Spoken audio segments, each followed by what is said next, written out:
She stood up for truth. She stood up for justice. She's not only a wonderful woman and a representative of Arizona, but a wonderful American. Honoring the life of retired Justice Sandra Day O'Connor, House lawmakers holding a moment of silence today for the first woman to serve on the U.S. Supreme Court. She passed away today at the age of 93 years old. O'Connor broke barriers at every point in her historic career. She also had a deep connection to the Bay Area. KTVU's Jesse Gary is live in Redwood City, where Justice O'Connor's legal career started. Jesse. And Greg, you got to remember that career started decades ago, back in the 50s. After graduating third in her class from Stanford University Law School, Sandra Day could not get a job beyond that of secretary. So she sat down at her typewriter and she wrote this letter.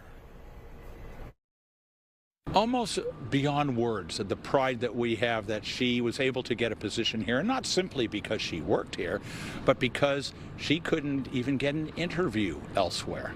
And she wrote a letter, a wonderful letter. That 1952 letter still lives in Sandra Day's personnel file in Redwood City. In it, Sandra Day, who hadn't married yet, explains her major was economics, but her passion became law. After graduating third in her class from Stanford University Law, she wrote, "A woman can be a valuable asset in a district attorney's office." The 4-page note eventually got her hired as an assistant district attorney.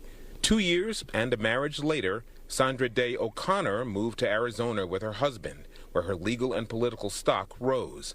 In 1981, President Ronald Reagan nominated her as an associate justice on the U.S. Supreme Court, the first woman to hold such a position. For many years, she was the very center of the Supreme Court. So her views on things like abortion, the separation of church and state, affirmative action, it was her views that carried the day and shaped the nation's law. Santa Clara University law professor Brad June-Depp clerked for Justice O'Connor from 1999 until 2000. You get to work on the most important legal questions facing the country at that time, and sit right at the hand of a justice who's resolving those questions.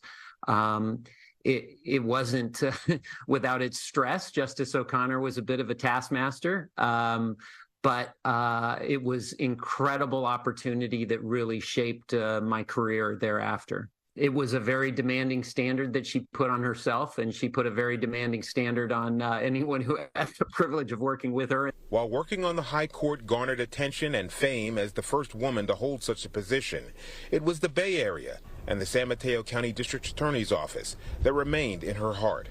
Current District Attorney Steve Wagstaff says conversations during visits centered on what was happening here. She wanted to talk about, tell me where the office is today. Tell me what's going on in the office. Tell me what's going on for women in the office, what's going on for everybody. She was more interested in us. We grieve the loss, but we remember the good that she left all of us. Sandra Day O'Connor was 93 at the time of her death. She had been in ill health for several years, affected by dementia and by a virus that had infected her body. She is still in the Women's Hall of Fame here in San Mateo County. We're live in Redwood City. Jesse Gary, KTVU, Fox 2 News. Greg, back up to you in Oakland. Yeah, and her legacy will certainly live on. Jesse Gary, thank you.